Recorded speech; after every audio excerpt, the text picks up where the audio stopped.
जीत की पीपनी। पीपनी देखिए, पपीरी गुठली की बनाते हैं, आम की गुठली की पपीरी बनाते हैं घिस के, और उसके अंदर एक पत्ती रखते हैं, फिर वो आवाज़ आती है, बजाते हैं, फूंकते हैं तो उसे की पी की आवाज़ आती है। उसी में एक दिन जीत की पेंसिल कहीं खो गई।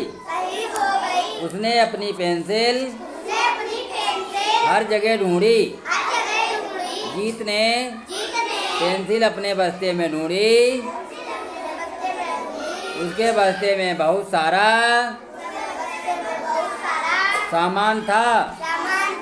बबली ने जीत का बस्ता उलट दिया। उसमें से गिल्ली, पंख, धागे, ढक्कन और पत्थर निकले। जीत के बस्ते में से और कई चीजें निकलीं। बबली ने आम की एक गुठली उठा ली। समीर आम की गुठली को देखने लगा ऐसे करके। जीत ने बताया कि वह पीपनी है। जीत ने आम की गुठली को घिसकर पीपनी बनाई। पीपनी से बहुत जोर की आवाज निकलती थी। जीत ने पीपनी बजाने को कहा। बबली ने जोर से पीपनी बजाई। इतने में मास्टर जी आ गए। उन्होंने पीपनी की आवाज़ सुन ली थी। सारे बच्चे अपनी जगह पर वापस बैठ गए। सबने अपनी अपनी किताब निकाल ली। मास्टर जी ने पूछा कि आवाज़ कौन कर रहा है। सब चुप हो गए। मास्टर जी ने दोबारा पूछा। बबली ने बता दिया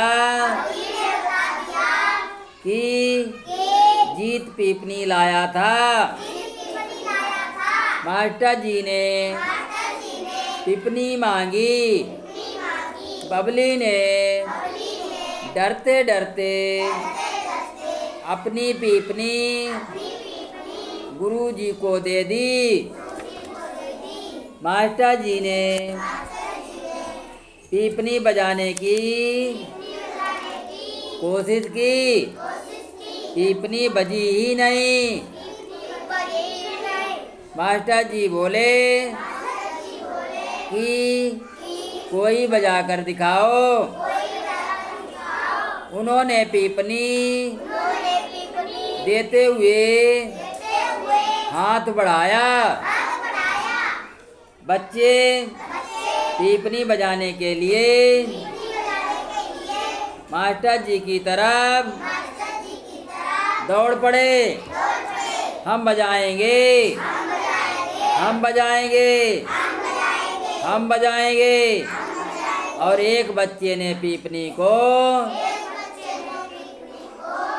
अपने हाथ में लेकर मुंह में लगाकर जोर से फूंका। पीपनी से आवाज आने लगी। कैसी आवाज आई होगी? की आवाज आई। कविता बढ़िया लगी है। कहानी में मजा आया।